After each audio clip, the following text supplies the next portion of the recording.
Battle to the heavens की सोसम सी video के अंदर एक बार फिर से आपका स्वागत है। तो इस वीडियो के अंदर काफी बवाल मचने वाला है। एक भी जो हेवन डिवन फिनिक्स ट्राई फरहान कलाने का ग्रुप है वो भिड़ने वाला है ज़ियान की टोली से। तो यार ज्यादा बकवास न करते हुए वीडियो करते हैं शुरू। तो जैसे कि हमने इसके पिछले पार्ट में देखा था जो ज़ियान होता है वो 100 ऑफ इनकार्नेशन को एक्सपीरियंस करता है, जिसके बाद ज़ियान जाग गया था। तो हमारे इस वाले पार्ट की शुरुआत बिल्कुल वहीं से होती है, जहाँ पे जैसे ही ज़ियान अपनी आंखें खोलता है तो इस जगह जो स्पेस होता है वो पूरी तरह से फ्लक्चुएट होने लगता है और सभी लोग नजर जाती है ज़ियान की आंखों के ऊपर, जो कि अभी एंशिएंट ट्री के अंदर मौजूद था। और इन काली गहरी आंखों को देख के सभी लोगों को ऐसा लगता है जैसे कि नाखों ने इस दुनिया में सब कुछ देख लिया हो। और ऐसी फीलिंग को कॉपी करना नेक्स्ट टू इम्पॉसिबल है, क्योंकि ये फीलिंग सीधा सोल से ओरिजिनेट हो रही थी। और ज़ियान को अपनी आंखें खोलते हुए देख यूनर का चेहरा भी खुशी से भर चुका था और वो कहते हैं बिग ब्रदर ज़ियान, और अभी हन्यू की आंखें भी ज़ियान के ऊपर टिकी होती है और वो कहता है कि इस इंसान की आंखें काफी गहरी हो चुकी है। यार जैसे ही ज़ियान अपनी आंखें खोल के इन सभी को देखते हैं तो हन क्लैन के लोग ऐसे लगते हैं जैसे कि ज़ियान से उनके कोई भी राज नहीं छुपने वाले। और इसी चीज की वजह से जो हन क्लैन के सभी मेंबर्स होते हैं वो काफी डिस्कम्फर्ट फील करते हैं। और यहाँ पे मौजूद सभी लोग को अच्छे से पता होता है कि एंशिएंट बुक्स के रिकॉर्ड्स के हिसाब से बुलशिट वो ट्री के अंदर रहकर ट्रेन किया जा सकता है, लेकिन ये किसी को भी नहीं पता होता है कि ऐसी ट्रेनिंग के बाद उस इंसान के अंदर कैसे बदलाव आते हैं। और ज़ियान जो कि अभी भी बुलशिट वो ट्री के अंदर मौजूद होता है उसके एक्सप्रेशंस काफी खोए खोए होते हैं। यार जैसे ही ज़ियान अपनी आंखों को चारों तरफ घुमाते हैं तो उसका ध्यान जाता है यूनर की टोली के ऊपर और अपने टोली को देख के उसकी आंखें जिसके अंदर एक्सपीरियंस भरा होता है उनके अंदर फेमिलियर लुक आता है। और जैसे ही ज़ियान अपने मुंह खोलता है तो उस बुलशिट वो ट्री के अंदर से खोज की आवाज बाहर आती है और ये आवाज होती है ज़ियान की। और वो अपनी हल्की सी आवाज में कहता है यू यूनर, और जो भी इस आवाज को सुनता है उसके एक्सप्रेशंस चेंज हो जाते हैं। और ज़ियान के जो बोलने का तरीका होता है ये पहले से काफी डिफरेंट होता है। यार जैसे ज़ियान के मुंह से शब्द बाहर आते हैं तो उसकी आंखों में जो एक्सपीरियंस भरा होता है वो धीरे धीरे करके गायब हो जाता है और ये एक्सपीरियंस से भरा एक्सप्रेशन ऐसे गायब होते हैं जैसे कि ज़ियान की सोल के अंदर वापस लौट गया हो। यार अपने इस एक्सपीरियंस से भरे एक्सप्रेशन को सप्रेस करने के बाद ज़ियान अपने सर को ऊपर उठाता है और उसके मुंह से हरे कलर की हवा बाहर आती है और एट द सेम टाइम वो अपनी जगह से खड़ा होकर बुलशिट वो ट्री से बाहर आने लगता है। और जैसे ज़ियान का शरीर बुलशिट वो ट्री से टच होता है तो इसके अंदर रिपल्स फॉर्म होने लगती है, लेकिन जो ज़ियान होता है वो बड़ी आसानी से बुलशिट वो ट्री से बाहर आ जाता है। और बुलशिट वो ट्री से बाहर आने के बाद ज़ियान अपनी बॉडी को स्ट्रेच करता है और फिर हंसते हुए कहता है कि फाइनली वापस लौट आया हूँ। और जब ज़ियान के इन शब्दों को उसकी टोली सुनती है तो वो लोग एक चैन की सांस लेते हैं। यार तभी जो यूनर होती है वो ज़ियान के पास आ जाती है और उसकी पूरी बॉडी को अच्छे से देखने के बाद वो कहती है कि बिग ब्रदर ज़ियान क्या आप ठीक हो। ये सुन के ज़ियान अपने सर को हाँ में लाता है और यहाँ पे मौजूद सभी लोग ऐसे लगते हैं कि ज़ियान सिर्फ इस बुलशिट वो ट्री के अंदर एक ही महीना गुजारा है, लेकिन ज़ियान को अच्छे से पता था कि ऑलरेडी उसकी सोल बुलशिट वो ट्री के अंदर 100 ऑफ इनकार्नेशन से गुजर चुकी है और अगर ज़ियान मेंटली स्ट्रॉन्ग ना होता तो वो इनकार्नेशन के अंदर ही खो चुका होता। लेकिन अच्छी बात है कि ज़ियान एकदम सही सलामत वापस लौट पाया और इस एक महीने के दौरान ज़ियान ने कई डेथ और जन्मों को देखा है और उस लेवल का डेंजर एक दूसरे लेवल के एक्सपर्ट से फाइट करने से बिल्कुल भी कम नहीं है। और जो यूनर होते हैं वो भी ज़ियान की काली आंखों को देखते रहती है और उसे भले ही पता ना हो कि इस एक महीने के दौरान ज़ियान के साथ क्या हुआ है, लेकिन उसे अच्छे से पता था कि जिस तरह काम एक्सपेंस भी ज़ियान के चेहरे पे मौजूद है सिचुएशन उससे कहीं डेंजरस रही होगी। और क्योंकि ज़ियान कुछ भी नहीं बताना चाहता था तो यूनर भी कोई फालतू में सवाल जवाब नहीं कर दी।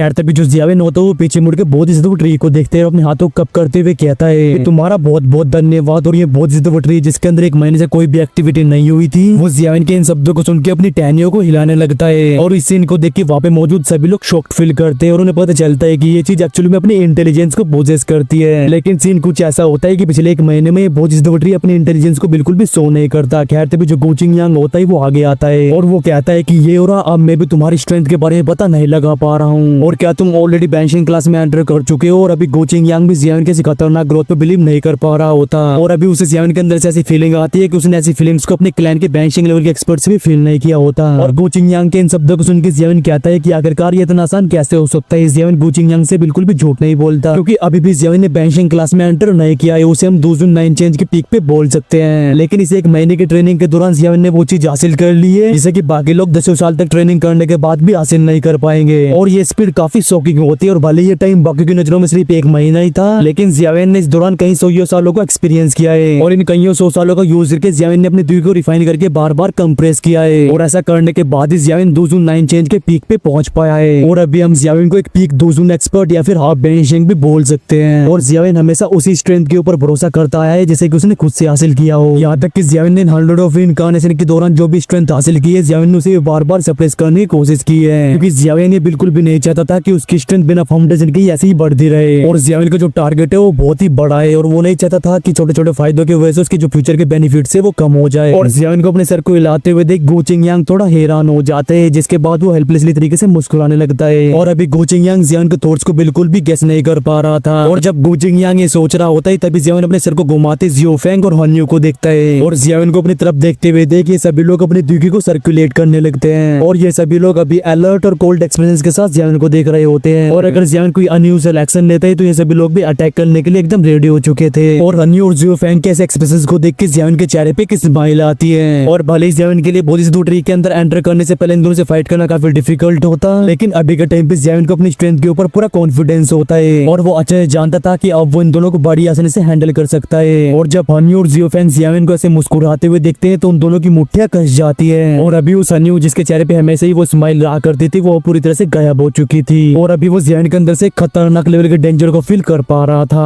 और हनी क्लैन की उस यूनिटी को छोड़ के तो सेम जनरेशन में सिर्फ जियान ही एक लौता से जो कि हनी को ऐसी फीलिंग दे पा रहा था। और अभी जियो फैंग के एक्सप्रेशंस भी काफी गंदे होते हैं। वो कहता है कि एंशिएंट बोधिसत्व ट्री के अंदर ट्रेन करने के बाद ये लड़का पूरी तरह से बदल चुका है और अगर उसे पता होता कि आगे चल के जियान को ऐसे खतरनाक लेवल की अपॉर्चुनिटी मिलने वाली है तो वो पहली बार मिलने पे जियान को टपका डालता और ऐसा करने पे जो परेशानी अभी खड़ी हो रही है वो पहले ही खत्म हो जाती। लेकिन इस 2 करोड़ की फिनिक्स को ये नहीं पता है कि अगर जियान ने इस बोधिसत्व ट्री के अंदर से ब्लैक दोदी के नेगेटिव इमोशंस को रिमूव ना किया होता तो ये सभी अभी भी उस इल्यूजन के अंदर फंसे होते और फ्यूचर में इन सभी की रात भी उन बैंशिंग पपेट जैसी हो जाती। और जब जियान के ऐसी खतरनाक ट्रांसफॉर्मेशन की वजह से सभी लोगों के चेहरे पे अलग अलग एक्सप्रेशंस मौजूद होते हैं तभी बोधिसत्व ट्री के अंदर एक बजिंग साउंड सुनाई देता है और उसके अंदर से कुछ चीज बाहर आती है और बोधिसत्व ट्री को हिलते हुए देख हनी ग्रुप तुरंत ही पीछे जाता है क्योंकि वो लोग पहले ही देख चुके हैं कि ये चीज कितनी हद तक टेरिफाइंग है और अब ये दोबारा से बोधिसत्व ट्री का शिकार नहीं बनना चाहते थे। खैर जैसे ये लोग पीछे हटते हैं अभी बोधिसत्व ट्री के अंदर से कहीं एमरल्ड ग्रीन लाइट बाहर आती है और ये सारे के सारे लाइट क्लस्टर हवा में आके सस्पेंड हो जाते हैं और इन सभी लाइट क्लस्टर को देख के वहाँ पे मौजूद सभी लोग हैरान हो जाते हैं। और जब ये लोग ध्यान से इन लाइट क्लस्टर को देखते हैं तो ये सभी लोग शौक में चले जाते हैं। तभी एक बंदा चिल्लाते हुए कहता है कि ये तो बोधिसत्व सीड्स हैं और हनी ग्रुप भी बड़े शौकीन तरीके से इन लाइट क्लस्टर को देखते हैं क्योंकि एक्चुअली में बोधिसत्व सीड्स हैं और ये इनमें से किसी ने भी एक्सपेक्ट नहीं किया होता कि ये बोधिसत्व सीड्स जो कि बाहरी दुनिया में एक्सट्रीमली रेयर है ऐसे 20 बोधिसत्व सीड्स ही बोधिसत्व ट्री ने ऐसे ही दे देगा। यार थोड़ी देर तक शॉक फील करने के बाद इन लोगों की आंखें एकदम ब्लड रेड हो जाती है और कई लोगों की तो दुई की भी रप्ट हो चुकी थी और इस टाइम पे सभी लोग अपनी फुल स्पीड में उन बोधिसत्व सीड्स को ग्रैब करने की कोशिश करते हैं और हनी ग्रुप की ऐसी ब्लड रेड आंखों को देख के जियान के चेहरे पे की स्माइल आती है और जैसे ही वो अपने हाथ को मूव करता है तो ऐसा लगता है जैसे कि जियान ने उन बोधिसत्व सीड्स को समन कर लिया हो और तभी ये सारे के सारे बोधिसत्व सीड्स सभी को डोज करते हुए जियान के हाथ में आ जाते हैं और इन सारे के सारे बोधिसत्व सीड्स को पकड़ने के बाद जियान बोधिसत्व ट्री की तरफ देख के मुस्कुराने लगता है और कहता है कि ब्रदर बोधिसत्व आपका बहुत बहुत धन्यवाद। और ये कहने के बाद जियान अपनी एक फिंगर को फ्लिक करता है और तुरंत ही कई सारे बोधिसत्व सीड्स काइलिन यूनर गोचिंगयांग और बाकी सभी लोगों के सामने अपीयर होते हैं और तभी गोचिंगयांग गोशन और बाकी सभी लोग बड़े ध्यान से बोधिसत्व सीड्स को देखते हैं जिसके बाद वो बिना हिचकिचाए इन बोधिसत्व सीड्स को अपने पास रखने के बाद तुरंत ही जियान को थैंक यू बोलते हैं और इन सभी को थैंक यू बोलते हुए देख जियान मुस्कुराते हुए अपने सर को हिलाता है और कहता है कि अरे कोई बात नहीं। यार तभी जियान का ध्यान कुछ लोगों के ऊपर उड़ जाता है जिनकी आगे एकदम ब्लड रेड हो चुकी थी और तभी जियान एक बार फिर से अपनी फिंगर को फ्लिक करता है और कुछ बोधिसत्व सीड्स उन लोगों के सामने पहुंच जाते हैं जो कि शुरू से ही न्यूट्रल रहे हैं और जियान को ऐसा करते हुए देख वो सभी लोग थोड़ा हैरान हो जाते हैं लेकिन तुरंत ही वो इन सभी बोधिसत्व सीड्स को पकड़ लेते हैं और अभी इन सभी के आगे काफी ग्रेटफुल होती है जिसके बाद ये सभी लोग एक साइड में चले जाते हैं और ये लोग भी अच्छे से समझ चुके थे कि जियान बिल्कुल भी नहीं चाहता था कि ये लोग आगे के मैटर में इन्वॉल्व हो और अभी हनी और जियो फैंग का ग्रुप काफी गंदे एक्सप्रेशंस के साथ जियान को देख रहा होता है जो कि बोधिसत्व सीड्स को बाकी लोगों में बांटता जा रहा था और ऐसे इनको देख के इन दोनों ग्रुप की आगे एकदम खून की तरह लाल हो चुकी थी और तभी जो जियो फैंग होता है उसे गुस्सा बढ़ता जाता है और वो अपनी किलिंग इंटेंट से भरी आवाज में कहता है कमीने क्या तुझे मौत का बिल्कुल भी डर नहीं है। और जियो फैंग के इस गुस्से और किलिंग इंटेंट से भरी आवाज को सुन के जियान की नजरें इस जियो फैंग के ऊपर जाती है और अभी जियान की आंखें किसी फ्रोजिस बीस्ट की तरह थी और जियान को अपनी तरफ इस तरह से देखते हुए देख जियो फैंग को अपने अंदर एक चिली फीलिंग महसूस होती है और ऐसी फीलिंग को फील करने के बाद जियो फैंग अपने गुस्से को सप्रेस कर पाता है लेकिन उसके चेहरे के वो गंदे एक्सप्रेशंस बिल्कुल भी कम नहीं होते। वो जियान को देखते हुए कहता है कि हम सभी लोग कई मुसीबतों का सामना करते करते इस बोधिसत्व ट्री के अंदर आए हैं और अब क्या तुम सारे के सारे बोधिसत्व सीड्स को हड़पना चाहते हो? क्या ये ज्यादा अनरीजनेबल नहीं है? और जियो फैंग के इन शब्दों को सुन के जियान हंसने लगता है और कहता है कि अनरीजनेबल लगता है तेरे दिमाग में कुछ चोरी खिचड़ी पक रही है और तुम अभी ये सोच रहे होंगे कि पर किस तरह से अटैक कर सको। और अभी जियान को अच्छे से पता होता है कि अगर जियो फैंग उसकी स्ट्रेंथ से डर नहीं रहा होता तो वो अभी तक उसके ऊपर अटैक करके इन बोधिसत्व सीड्स को स्नैच कर चुका होता, लेकिन अब ये यहाँ पे रीजनेबल हो रहा है और ऐसी बातें सिर्फ कमजोर लोग करते हैं जिन्हें की किसी पावरफुल इंसान की प्रोटेक्शन चाहिए होती है। और जियान के इन शब्दों को सुनकर जियो फैंग की भैंस गुड़ जाती है और उसकी किलिंग इंटेंट और भी बढ़ चुकी थी,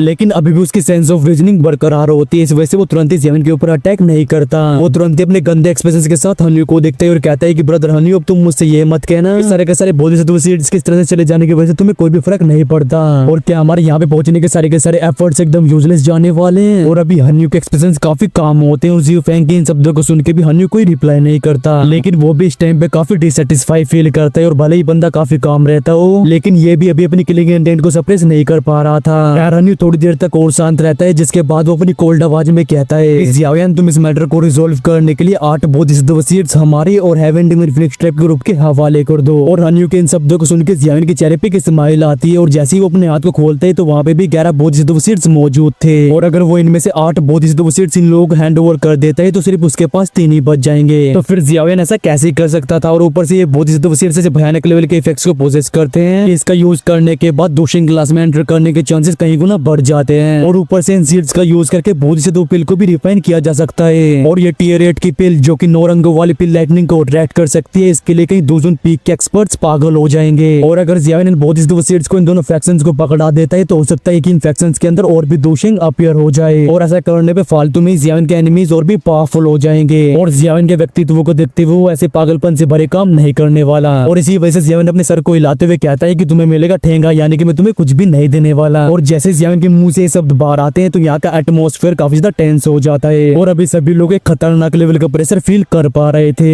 और ये लोग अच्छे से जानते थे कि आज का ये मैटर बिल्कुल भी शांति से रिजोल्व नहीं होने वाला। और जियाओयान को ऐसे मना करते हुए देख हन्यू के एक्सप्रेशंस काफी ज्यादा खतरनाक हो जाते हैं और वो कहते हैं कि अगर ऐसी बात है तो मेरे पास तुम्हें टपकाने के अलावा कोई और रास्ता नहीं है। और जैसे ही हन्यू ये कहता है तो हनक्लैन और हेवन डिमन फिनिक्स ट्राइब के कई लोग तुरंत ही अपनी द्वीप को सर्कुलेट करने लगते हैं और एट द सेम टाइम ये सभी लोग जियाओयान के ग्रुप को चारों तरफ से घेर लेते हैं। और हेवन डिमन फिनिक्स ट्राइब और हनक्लैन को एक साथ आते हुए देख यूनर, काइलिन और बाकी सभी लोग के एक्सप्रेशंस एकदम से चेंज हो जाते हैं। और जैसे ये लोग भी अपने कदमों को आगे बढ़ाते हैं तो उनकी बॉडी की द्वीप भी सर्कुलेट होना स्टार्ट हो चुकी थी। अभी गु चिंगयांग चिल्लाते हुए कहता है कि हन्यू क्या तो गोकुलैन और हनक्लैन के बीच एक भयानक लेवल की वॉर को स्टार्ट करना चाहता है। और गु चिंगयांग की इस गुस्से से भरी बात को सुन के हन्यू के चेहरे पे कोल्ड स्माइल आती है और वो हंसते हुए कहता है कि वो मेरा हनक्लैन तेरे गोकुलैन से कभी भी नहीं डरा है और हम सभी लोग बस तुम लोगों को थोड़ा और टाइम देने के लिए तुम लोगों से दूरी बना के रख रहे हैं। और क्या तुझे सच में लगता है कि मेरा हनक्लैन तेरे गोकुलैन से फाइट करने से डरता है? ये कहने के बाद हन्यू की नजरें जाती है जियाओयान के ऊपर और कहता है कि हाल ही में तुम्हारा नाम मेरे हनक्लैन के अंदर काफी फेमस हो रहा है, यहाँ तक कि वो 4th यानजन भी फेल हो गया। और तब मैंने उन बुड्ढों से बोला भी था कि अगर हम एक्शन ले रहे हैं तो हमें अपनी पूरी ताकत का इस्तेमाल करना चाहिए, लेकिन वो बुड्ढे बिल्कुल भी नहीं माने और अभी तक तुम इसीलिए बचे हुए हो क्योंकि वो तुम्हारी बिल्कुल भी परवाह नहीं करते। लेकिन लगता है कि अब वो टाइम आ चुका है कि अब हम लोगों को तुम्हारा खेला खत्म करना ही होगा। और जैसे ही हन्यू ये कहता है तो एक खतरनाक लेवल की दूरी उसकी बॉडी से चारों तरफ फैलती है और एट द सेम टाइम कहीं डार्क और चिली वेव्स हन्यू की बॉडी से इरप्ट होती है और हन्यू की बॉडी से खतरनाक लेवल के रिपल्स को निकलते हुए देख जियाओयान की टोली काफी सीरियस हो चुकी थी क्योंकि इस हन्यू की स्ट्रेंथ हनक्लैन की यंगर जनरेशन में टॉप 3 में कंसीडर की जा सकती है और इसी वजह से इस इंसान से निपटना बिल्कुल भी आसान नहीं होगा। अभी हन्यू कहता है कि जियाओयान को मेरे ऊपर छोड़ दो और ब्रदर जियोफेंग तुम्हारी हेवन डिमन फिनिक्स ट्राइब और मेरे हनक्लैन के लोग बाकी लोगों को संभालेंगे। और हन्यू के इन शब्दों को सुनकर जियोफेंग अपने सर को हाँ में हिलाता है और जियाओयान को देखते हुए कहता है कि वैसे तो मैं इससे अकेले फाइट करना चाहता था, लेकिन ब्रदर हन्यू जब आप खुद एक्शन ले रहे हो तो चलो मैं इसे आपके ऊपर छोड़ता हूँ। वेल जियोफेंग के कहते के साथ ही हमारा ये वाला पार्ट यहीं पे खत्म होता है और इसके नेक्स्ट पार्ट में होने वाली है खतरनाक लेवल की बैटल और साथ ही जियाओयान के सामने आने वाले होल ऑफ सोल का एक और पावरफुल टियानजुन जिसका पावर लेवल है बैंशिंग लेवल पे। तो इसके नेक्स्ट पार्ट के लिए आप वीडियो को लाइक कर सकते हो और अगर आप लोग चैनल पे नए आए हो तो चैनल को सब्सक्राइब करके उस बेल आइकन को भी जरूर से प्रेस कर देना। और अगर भाई आप लोग चाहो तो मेंबरशिप भी ले सकते हो क्योंकि मैं मेंबर्स के लिए एक दिन पहले ही वीडियो डाल देता हूँ। बाकी ये वीडियो आपको कैसा लगा कमेंट में जरूर से बता देना। तो चलिए इस वीडियो करते यहीं पे एंड और मैं मिलता हूँ आपसे नेक्स्ट वीडियो में। Till then take care and bye bye and love you all guys. बोलो महादेव